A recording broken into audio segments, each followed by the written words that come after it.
What's up, everybody? It's Richard here at the Gas Monkey Monkey Trap. Check this out. 2 years ago, I bought an entire collection of cars and motorcycles and memorabilia and toys, of 80-year-old guy's lifetime collection. And I was thinking this is gonna be the best deal of my life. I bought it all, and I'm gonna sell it all next spring at a big auction. And then whammo, COVID kicked me right in the old ball sack. But I've bought every single thing there, including the land and the buildings and the homes, and it's all gonna be sold in one weekend to the walls. Get ready for this. It's gonna be fun.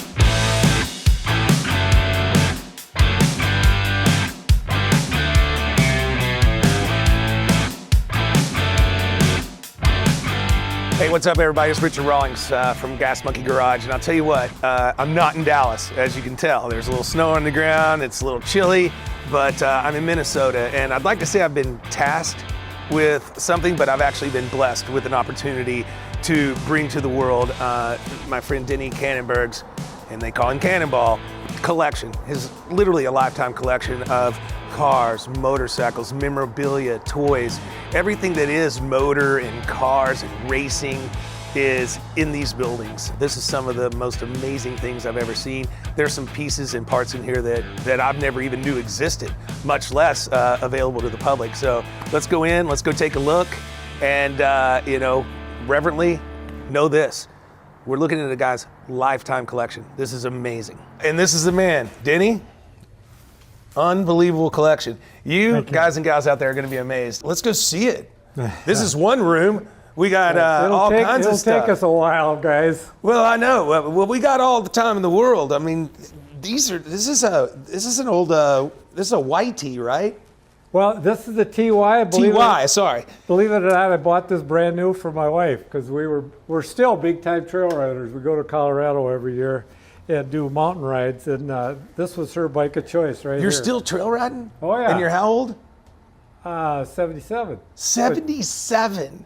But yeah, we do the hardcore stuff, the single track up in the rugged mountains of Colorado. Geez, just this room alone is amazing.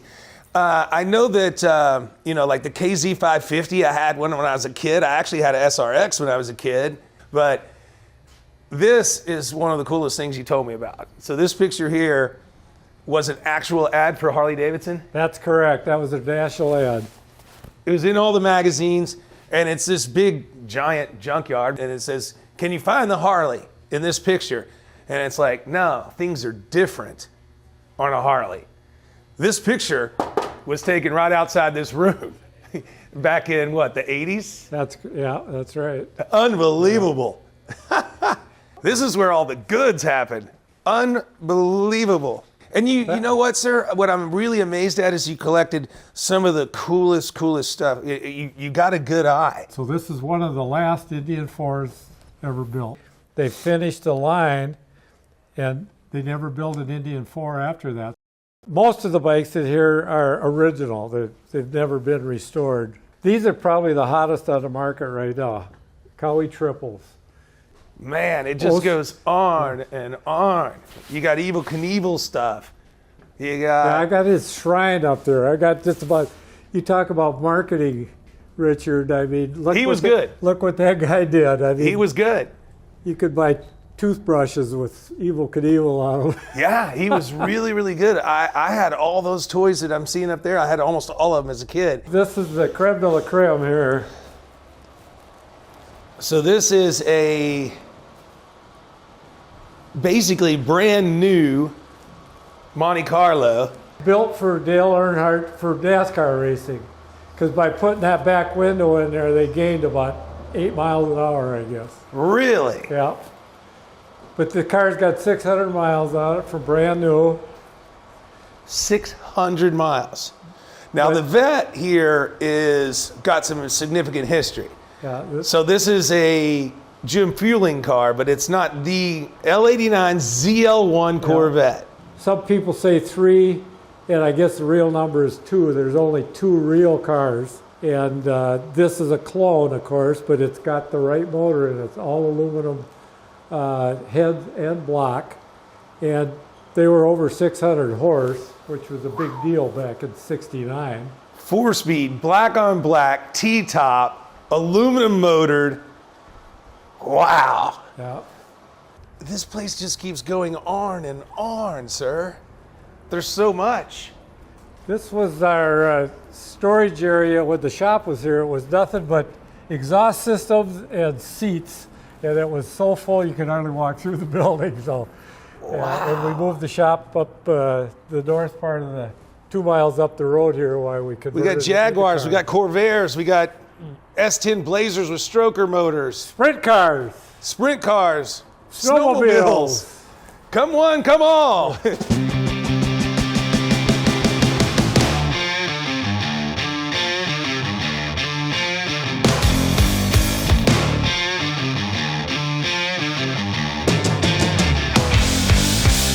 John Cruz. What's up, brother? Worldwide Auctioneers. Yes, sir. So check this out, no trespassing. Can I come in? Yeah, because I own the place now. Okay, good. I need your help badly. There is so much stuff here, it's absolutely insane. And you can't even imagine. I'm gonna take you to the big room first, but as you can tell, there's all kinds of memorabilia, signs. I mean, that BF Goodrich tire batteries, double-sided neon porcelain.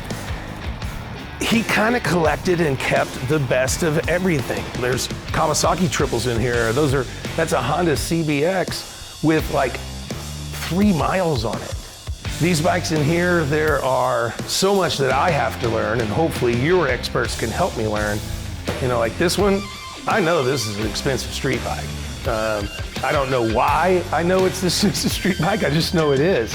The BSA over here was owned supposedly by Ernest Hemingway's family and came from the estate. Have you ever seen one of these things? It like literally drives the motor for you in the front. That's cool. I don't know if it's cool or not. I just never seen one. It's ingenious. Of course it's cool. It's ingenious. Here is a CB50R still in the container. I like it. Oh, that's gonna just break the internet. That's a CB50R, brand new, in the box, in the crate, never been undone.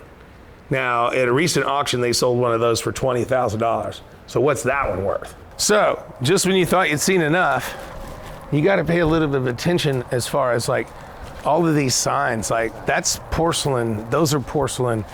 I mean, there's some really, really unbelievable stuff when it comes to memorabilia. So in here, and scattered amongst the entire property is cars. My problem is I want to have an auction here, but Minnesota's being very difficult.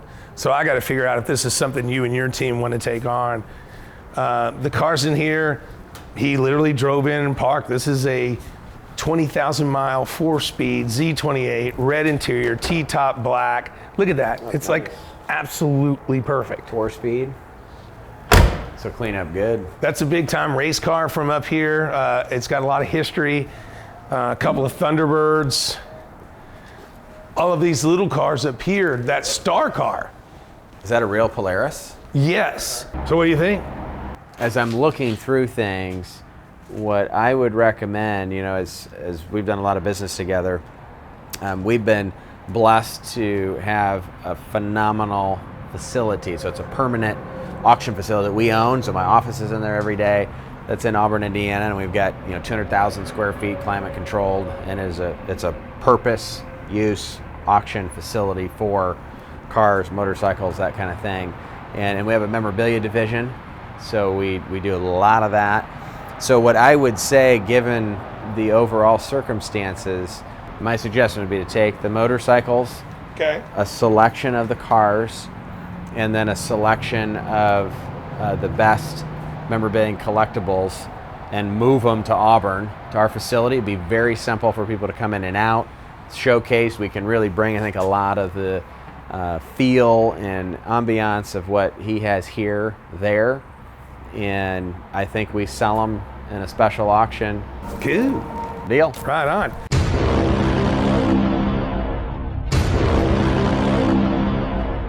It's moving day. The trucks are here for the motorcycles. We're gonna start loading those up. We're already packaging signs, pulling them off the walls, memorabilia, different things like that. Things like that thing right there. I don't know what that is, but we may sell that. I have no idea. So watch the fun as it begins today. Whoa! Which one do I get to keep?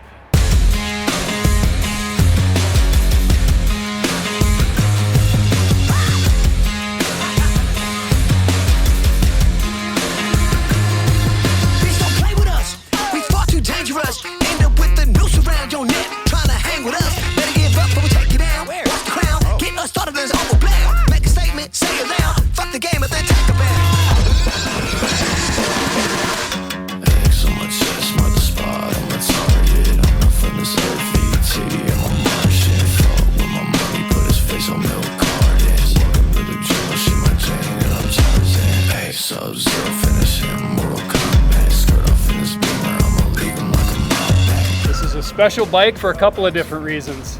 This is an 81 Honda CM400A Honda-matic.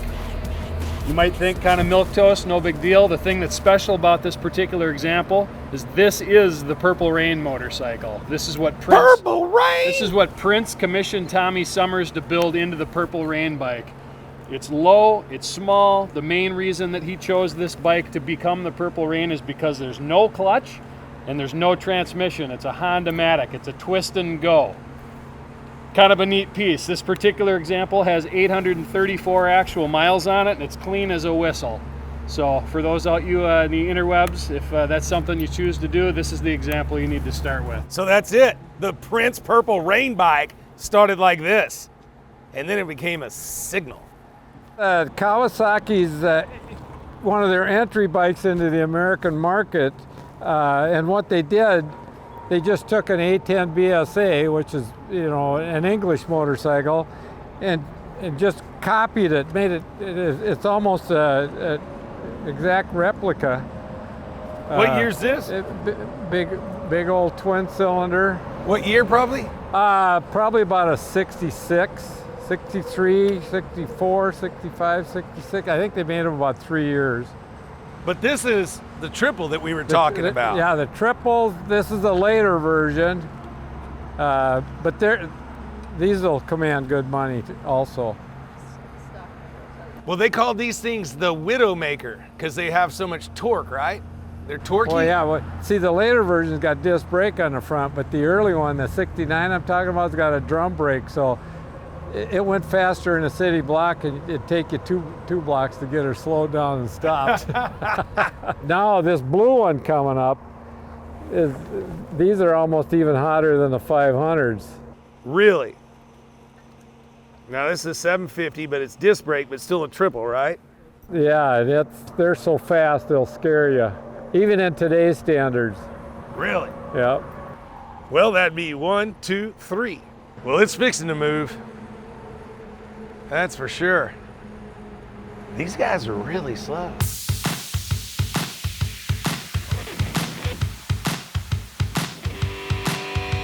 And I want it to be all about celebrating his life also, you know, because, you know, Denny's a pretty cool character, and he's done a lot of wild stuff, and he's fixing to turn 80, and he is still loading and unloading his own bikes and putting them in a van and driving to Colorado or wherever, and, you know, just, you know, hanging out and riding motorcycles. It's freaking amazing. Yeah. Here we go.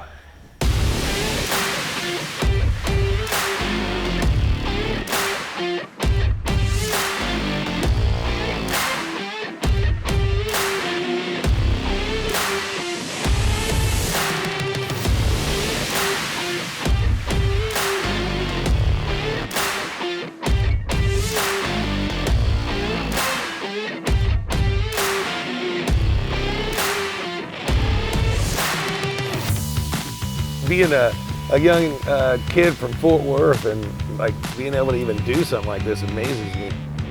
It is, you know, it's a great collection. Denny's obviously a wonderful guy, but what you're doing, what you've been able to put together for him and for really the community to be able to come and share all this stuff easily and have a chance to buy it is epic.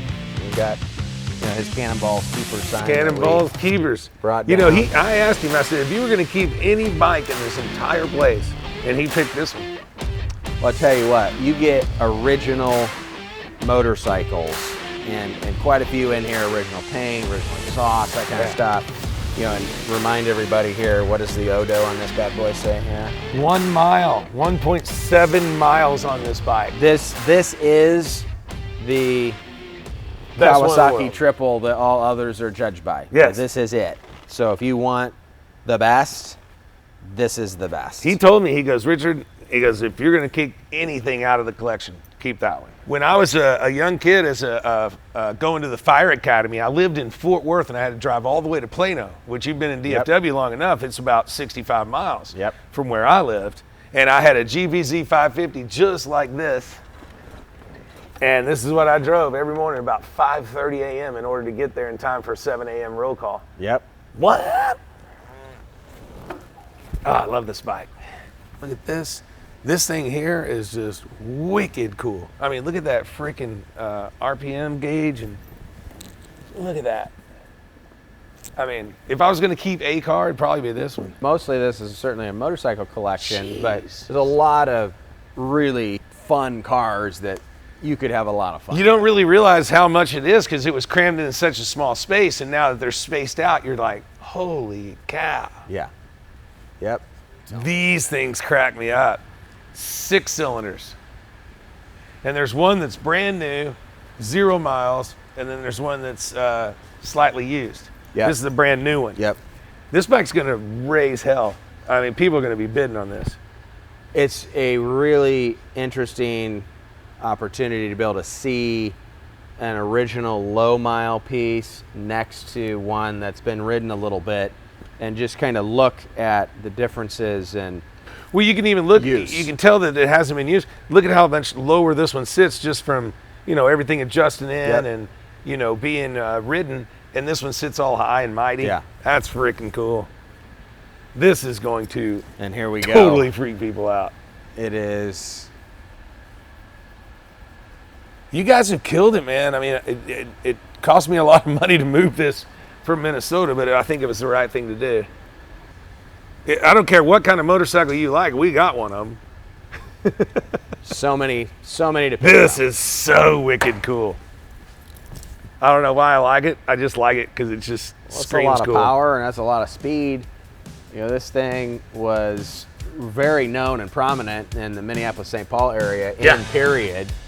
And this thing will tear up the drag strip. That's a big part of race culture, and that's a cool piece. So check it out, worldwideauctioneers.com. Go to gasmonkeygarage.com and click the link. But September 10th and 11th, everything, no reserve. It's going to be wicked. And it's a celebration of Denny Kannenberg's life because this guy's a wicked cool dude. He is awesome. I want to be that cool when I'm that age. I'll probably never make it, but